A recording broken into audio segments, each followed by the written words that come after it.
Monsieur de Gallet, la parole est à monsieur Éric Alauzet pour le groupe écologiste pour 10 minutes.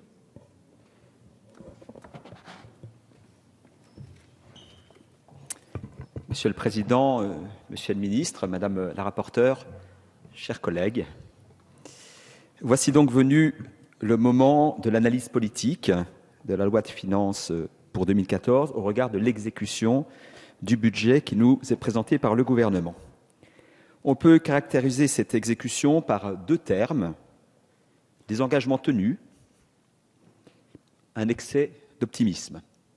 Certes, bien au-delà du gouvernement, puisque de nombreux analystes financiers avaient partagé cet optimisme, qui ne serait pas grave s'il était que le fait d'un exercice ou de quelques exercices. Le problème, c'est qu'il sévit depuis 35 ans. Et cet optimisme est en grande partie responsable des déséquilibres auxquels nous devons nous affronter aujourd'hui, même si j'observe que cet optimisme, progressivement, au fur et à mesure des années, enfin depuis que je suis ici dans cet hémicycle, se tempère. Ces deux caractéristiques se vérifient à la lumière des chiffres les plus marquants des comptes du budget 2014. Respect des engagements, car l'évolution de la dépense publique a été conforme aux annonces faites en loi de finances. 0,9% ont été évoqués tout à l'heure. Excès d'optimisme, car une fois encore, la prévision de croissance a été bien au-dessus de la réalité. La conséquence immédiate aura été une moindre recette fiscale, à hauteur de 9,7 milliards d'euros, ce qui pèse bien entendu sur la trajectoire de réduction des déficits publics. Encore faudrait-il être en mesure d'indiquer la part de moindres recettes liées à la faible croissance et celles qui pourraient être conséquentes à d'autres mécanismes, tels que la modification du comportement des agents économiques pour éviter l'impôt. Et je rejoins sur ce point la question régulièrement posée par le président de la Commission, Gilles Carrez, mais je reviendrai sur ce point un peu plus tard. Bref, avec des recettes moindres, la réduction des déficits ne peut pas être au niveau attendu.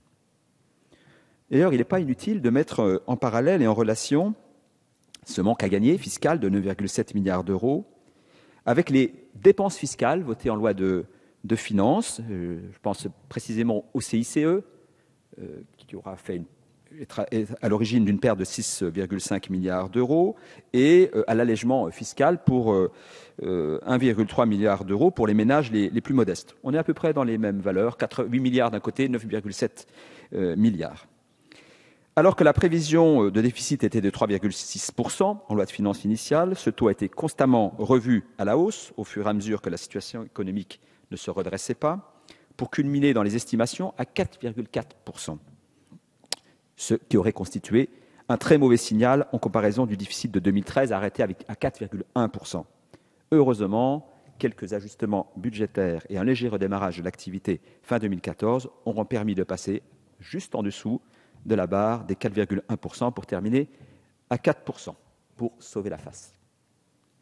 Ceci dit, il faut bien prendre en considération que les avantages fiscaux consentis aux agents économiques, je les ai évoqués, 6,5 milliards d'euros aux entreprises au titre du CICE en dépenses nettes et 1,3 milliard aux ménages à travers le pacte de solidarité, tout en marquant une totale rupture dans la logique fiscale qui avait prévalu depuis les années 2010, ont privé l'État d'une recette équivalente aux moindres rentrées fiscales.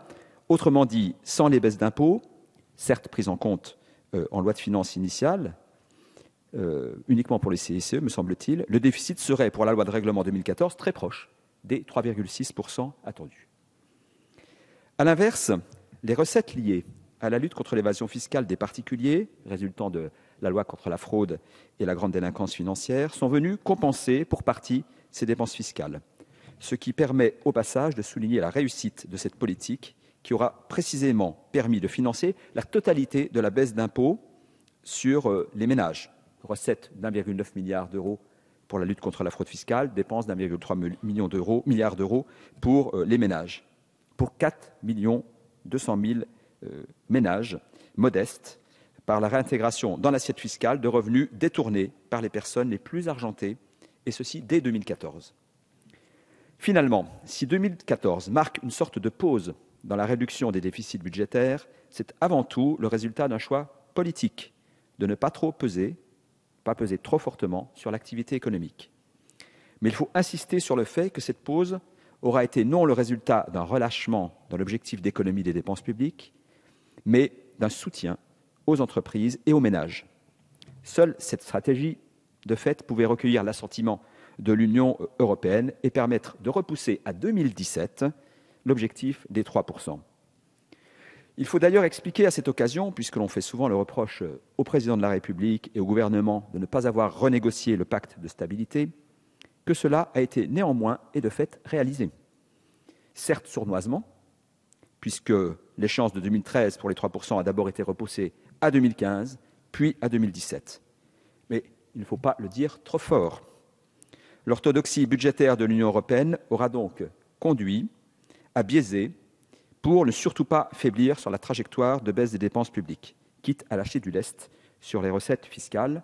Et peut-être que l'optimisme de recettes et de croissance, quelque part, pouvait un peu préparer cet ajustement sur l'affaiblissement de la courbe de la trajectoire des baisses des déficits publics. Donc le gouvernement aura tenu bon sur ses objectifs de baisse de dépenses, même si le ralentissement économique et la baisse de l'inflation auront pu l'y aider. C'est le revers positif de la médaille qui, sur l'autre face, réduit les rentrées fiscales. Pour autant, la baisse des dépenses publiques peut avoir un effet récessif sur l'activité et sur l'emploi. Il n'est pas certain que ce risque soit bien mesuré par tous, en tout cas sans doute pas par la droite parlementaire, qui propose constamment d'amplifier ces baisses de dépenses à un niveau 2 fois supérieur au processus en cours. Ce serait une folie absolue et le résultat d'un dogme qui consiste à penser que l'emploi privé est systématiquement source de richesse quand l'emploi public ne serait qu'une charge. Si on tente de mesurer l'impact direct des politiques publiques sur l'emploi, on observe un coût pour la collectivité des emplois aidés par emploi entre 10 et 15 000 euros par an, je parle des emplois d'avenir, des contrats de génération, pour un coût entre 70 000 et 100 000 euros par emploi pour les aides privées, CICE et autres dispositifs. Sachant que pour le premier, l'effet est précis, connu et immédiat, alors que pour les seconds, il est décalé et incertain. Il ne s'agit pas dans mon propos de caricaturer tel ou tel dispositif, mais d'approcher le sujet avec le plus d'objectivité possible, sachant que ces chiffres doivent sans doute être modulés. A contrario, on ne connaît pas avec suffisamment de précision le coût en emploi de la baisse des dépenses publiques. Monsieur le ministre, il serait utile que la représentation nationale et peut-être même le gouvernement puissent être mieux éclairés sur ce point. Concernant la croissance, et je veux terminer sur ce sujet essentiel, elle est toujours plus faible que prévu et qu'annoncée depuis 35 ans. Elle conduit d'année en année à reproduire les mêmes déséquilibres budgétaires. En 2014, on constate 9,7 milliards de moindre rentrée fiscale pour une moindre croissance qu'annoncée de 0,7 points, 0,2 au lieu de 0,9. En 2013, c'était 15 milliards de manque à gagner fiscal, pour un déficit de croissance de 0,5 points, entre la croissance annoncée à 0,8 et la croissance constatée à 0,3. Mais peut-être qu'on pourrait constater le phénomène inverse en 2015, puisque la croissance sera sans doute un peu supérieure à ce qui a été annoncé. Et il sera alors particulièrement intéressant d'observer et surtout d'analyser la réalité des recettes fiscales au regard des préventions. Peut-être qu'on pourra ainsi apporter un début de réponse à la question posée régulièrement par Gilles Carrez et que je relais aussi, de savoir si, malgré cette croissance plus élevée, nous continuons à avoir des pertes fiscales par rapport à ce qui est annoncé. Mon pari est que ce ne sera pas le cas et que l'option avancée régulièrement par Gilles Carrez ne représente sans doute qu'une petite partie de l'explication de nos moindres recettes fiscales. Cette embellie modeste de la croissance nous fera du bien, surtout à l'emploi, mais nous devons rester lucides et ne pas retomber dans les travers habituels d'un optimisme systématiquement douché et démobilisateur quand vient le moment des bilans. En effet, nombre d'observateurs avisés nous prédisent une croissance de long terme plutôt molle, autour de 1%. Et il ne faudrait pas que le rebond de 2015-2016, un peu en réaction aux années précédentes moins bonnes, nous conduise à une nouvelle illusion.